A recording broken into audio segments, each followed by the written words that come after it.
안녕하십니까, 러너인바입니다. 저는 매달 600km에 가까운 거리를 달리면서 여러분들에게 정보를 드리고 있는 러너입니다. 많은 분들이 이제 대회가 다가옴에 따라서 장거리 훈련을 정말 많이 하실 겁니다. 그래서 주말 아침에 알람 소리에 눈을 떴는데 마음이 정말 무겁죠. 왜냐하면은 오늘은 롱런이 있는 날이거든요. 금요일날 밤만 되면은 내일 30km를 뛰어야 된다, 내일 하프 코스 넘게 뛰어야 된다, 내일 35km 뛰어야 된다, 내일 3시간주 하는 날이다, 내일 4시간주 하는 날이다. 마치 도살장에 끌려가는 것 같은 느낌도 드는데요. 근데 주말 저녁이 되면은 또 곡소리가 나옵니다. 롱런 하다가 LSD 하다가 퍼졌습니다. 15km 넘어서 바로 포기했습니다. 역시 나는 장거리가 안 맞는가 보다. 그리고 마라톤 하는 사람들은 얼마나 대단한지에 대한 얘기들이 오고 갑니다. 저는 이런 현상이 참으로 안타까운 경우가 많습니다. 왜냐하면은 대부분의 러너들은 롱런이 힘든 이유를 단순히 거리가 길어서라고 생각하기 쉽기 때문입니다. 내가 아직 20km를 뛸 근력이 부족해서 그렇다, 혹은 내 정신력이 약해서 그렇다, 이런 자책으로만 끝나게 됩니다. 근데 정말 그럴까요? 지난주에는 15km, 20km를 기분 좋게 뛰었는데 오늘은 12km만 넘어도 지옥을 맛보는 경우도 있습니다. 여러분들의 근육이 일주일 만에 사라질 리는 없잖아요. 롱런을 망치는 거는 거리 그 자체라기보다는 그 거리를 내가 어떻게 준비했느냐가 틀렸을 확률이 저는 더 높다고 생각합니다. 오늘은 롱런을 단순히 오래 참는 게 아니라 안전하게 뛸 수 있는 기술로 바꿔주는 방법에 대해서 얘기를 드리고자 합니다.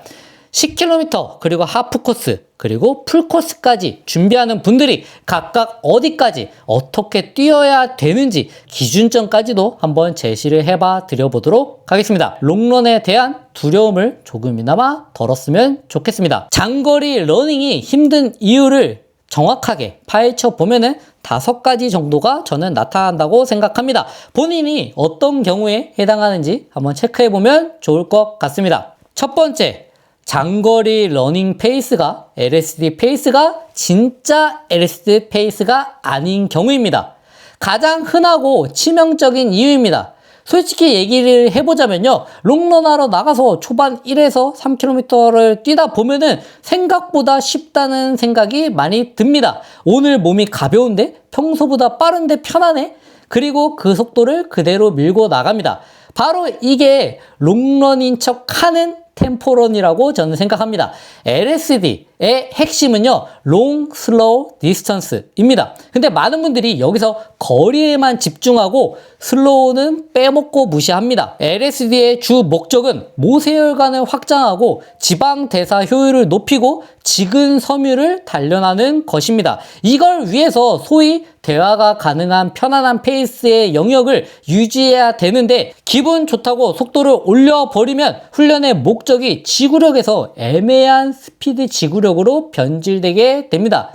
그래서 세계적인 러닝 코치들의 그런 프로그램을 보면요, 장거리 훈련의 페이스는 하프 대 페이스보다 약 20에서 50초 정도를 느리게 달리라고 명시합니다. 엘리트 선수들도 조깅이나 회복주는 여러분들이 생각하는 것보다 훨씬 더 느리게 뜁니다. 초반 5km가 편안한데, 혹은 너무 느려서 답답한데? 라는 생각이 들어야 그게 정상적인 페이스의 시작입니다. 그 답답함을 참고 에너지를 아껴야 후반 15km, 20km에서도 무너지지가 않습니다. 다음 두 번째는요, 연료 탱크가 비어있는 상태에서 달린다는 것입니다. 10km 미만의 조깅은 물만 마시고 뛰어도 됩니다. 하지만 90분을 넘어가는 순간부터는 이야기가 달라질 수밖에 없습니다. 우리 몸에 저장된 탄수화물은 무한하지 않습니다. 보통 60에서 90분 정도 강도 있게 달리면은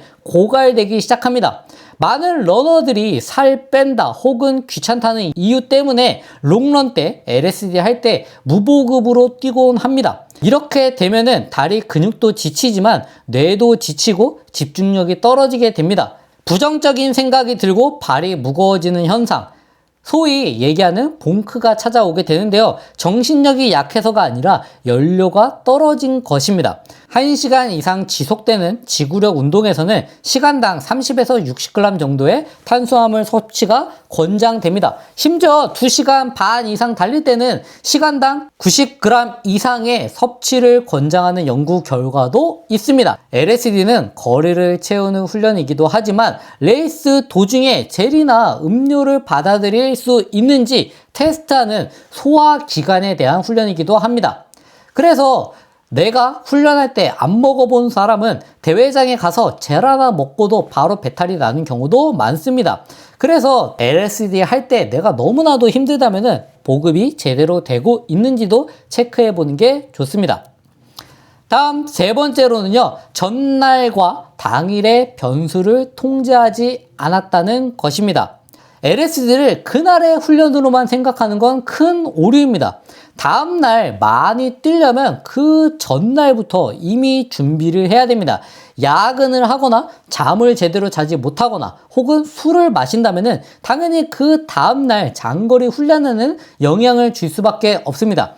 LSD는 일주일 훈련 중에 가장 큰 부하를 몸에 주는 이벤트입니다. 물론 인터벌도 강한 부하를 주긴 하지만 그 자극과 장거리의 자극은 또 다릅니다. 몸이 스트레스를 받아낼 준비가 안 된 상태에서 강행하면은 그거는 훈련이 아니라 학대가 될 수밖에 없습니다. LSD가 유독 힘들었던 날은 다시 한번 체크해 봐야 됩니다. 그 전날에 수면이 부족하진 않았는지, 아니면 수분 섭취는 제대로 했는지, 아니면 주중 피로도가 잘 관리가 되었는지.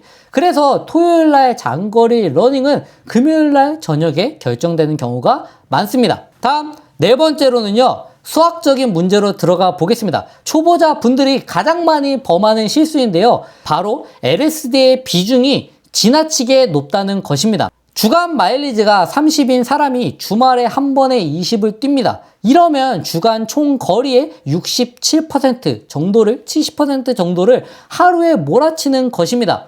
나이키 러닝이나 여러 코칭 가이드에서는 부상 방지를 위해서 롱런의 거리가 주간 총 주행 거리의 20에서 30% 정도를 넘지 않도록 권장합니다. 물론 주말 러너의 현실상 이 비율을 칼같이 지키기는 어렵겠지만 50%를 넘어가면은 부상 위험과 리스크가 급격히 올라가는 게 사실입니다.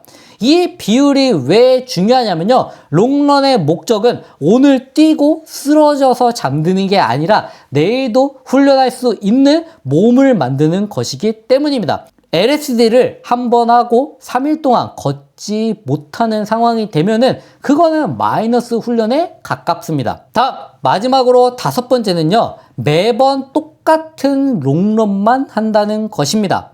롱런이 지루해서 힘든 경우도 있습니다. 매주 똑같은 코스, 똑같은 페이스, 똑같은 거리로 달리면은 몸도 적응해 버려서 훈련 효과가 떨어지고 정신적으로도 금방 지칠 수밖에 없습니다. LSD에도 저는 종류가 있다고 생각합니다. 이지 롱런, 처음부터 끝까지 대화하는 페이스로 뛰는 거, 그리고 두 번째, 마지막 끝을 올려서 하는 프로그레시브 롱런, 마지막 3에서 5km 정도만 대페이스로 올려서 끝내는 피로 내성 강화 훈련입니다. 그리고 세 번째로는요, 지형을 활용한 롱런, 파틀렉이라고 할 수 있는데요, 언덕이 포함된 코스를 달리면서 근지구력을 자극하는 방식입니다. 매주 숙제처럼 그냥 똑같은 걸 반복해서 뛰기보다는 이번 주에는 보급 연습 위주로, 그리고 다음에는 후반 페이스업 위주, 이렇게 테마를 바꾸면은 롱런이 그나마 덜 고통스럽고 미션 수행처럼 느껴지는 재미의 요소가 추가될 수 있습니다. 여기에서 근본적인 질문을 던져보도록 하겠습니다. 대체 몇 킬로미터 정도부터가 롱런일까요? 누군가에게는 10km가 롱런이고 누군가에게는 30km 정도가 조깅일 수 있습니다. 그래서 저는 롱런을 절대적인 거리가 아니라 세 가지 기준에서 살펴봐야 한다고 생각합니다. 첫 번째, 상대성입니다. 그 주의 훈련 세션 중에서 가장 긴 러닝인가? 그리고 두 번째, 시간입니다. 60분에서 90분 이상이 지속되었는가?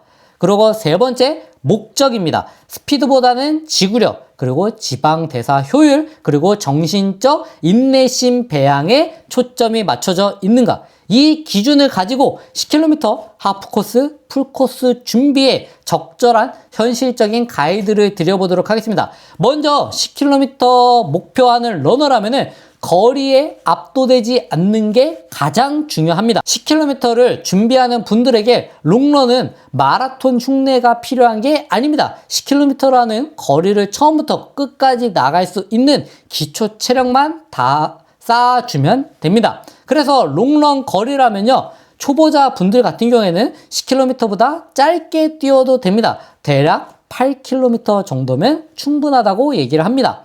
반면에 기록 단축을 노리는 사람이라면 12에서 15km 정도까지가 필요할 수 있습니다.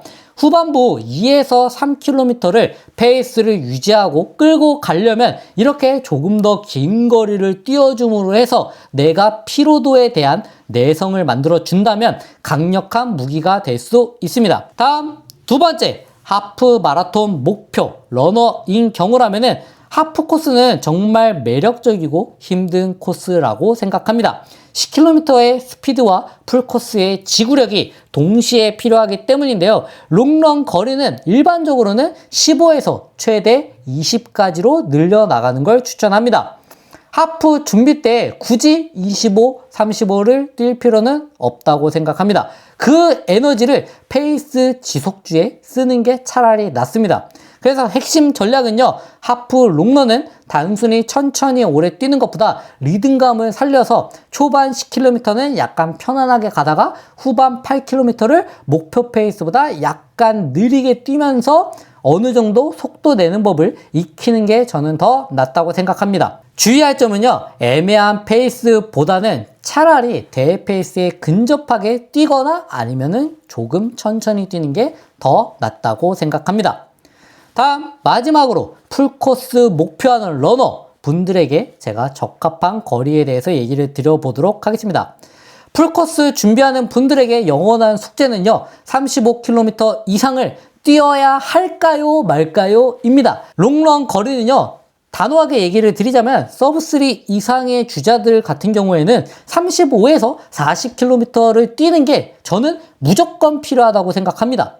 하지만 그 외의 러너, 완주나 서브4 그리고 3시간 30분 정도를 목표하는 러너에게는 30에서 32km 정도까지가 저는 효율적인 상한선으로 여겨진다고 생각합니다. 취미로 하는 러너 수준에서는 최장 훈련 거리를 35km를 넘긴다고 해서 유의미하게 좋아지는 보장이 없었다고 합니다. 오히려 부상의 위험과 회복 기간만 길어졌다는 얘긴데요. 풀코스 롱런은 체력 훈련이자 종합 리허설에 가깝습니다. 아침 식사, 화장실 타이밍, 양말, 신발, 젤 서치 타이밍까지 대회 당일의 루틴을 그대로 시뮬레이션 하는 게 목표인데요. 그래서 길게 뛰기보다는 내가 적합한 거리에 맞춰서 뛰는 게 중요하다고 생각합니다. 예를 들어서 완주가 목표이시거나 3시간 30분 이상 같은 경우에는 35km를 넘게 되면은 3시간이 넘습니다. 이거는 신체 구조에 엄청난 데미지를 줄 수밖에 없습니다. 관절, 인대에 무리가 갑니다. 롱런 시간은 되도록이면 3시간 이내로 제한하고 거리가 부족하다면 차라리 주중 마일리지를 조금 늘리는 것이 부상 관리에는 안전하다고 저는 생각합니다. 자, 이제 당장 이번 주 주말 LSD를 뛸 때 두렵지 않게 행동 강령 5가지를 드려보도록 하겠습니다. 첫 번째, 페이스를 다운한다. 평소보다 더 느리게 시작하고 이렇게 느려도 되나 싶을 정도로 천천히 뛰어준다. 그리고 두 번째, 보급은 선택이 아니라 필수이다. 많이 뛸 거면 그만큼 많이 챙겨야 됩니다. 다음 세 번째, 전날 술 약속을 잡지 않는다. 그리고 물도 평소보다 많이 마신다. 다음 네 번째, 코스를 다양화해 준다. 맨날 뛰는 코스만 뛰면은 당연히 지겨울 수밖에 없습니다. 한 번은 편도로 멀리 가고 대중교통 타고 돌아오거나 아니면 언덕을 끼고 뛰는 코스를 뛰던가 이런 식으로 다양화해 줍니다. 그리고 마지막으로 5번째, 롱런이 끝나고 나서가 진짜 훈련이다. 10분 정도 쿨다운 꼭 해주고요. 탄수화물, 단백질 보충, 회복까지가 롱런이라는 것입니다. 오늘 제가 드린 이야기 중에 하나라도 건져가실 게 있다면 저는 성공이라고 생각합니다. LSD는 나의 한계까지 몰아붙여서 정신력을 테스트하는 훈련이 아니라고 생각합니다. 그동안 내가 쌓아온 훈련들이 긴 거리에서 어떤 식으로 작용하는지 확인하는 즐거운 과정이라고 생각합니다. 거리에 너무 겁먹지 마시고 너무 집착하지 마시고 페이스를 조절하고 영양을 챙기고 휴식까지 섞어준다면 32km의 경험만으로도 풀코스를 충분히 통제 가능하게 뛸 수 있다고 저는 생각합니다. 네, 이상 LSD 장거리 훈련에 관련해서 정보를 드린 러너 인바였고요. 제가 다음에 또 재밌는 내용, 좋은 정보로 찾아오도록 하겠습니다. 감사합니다.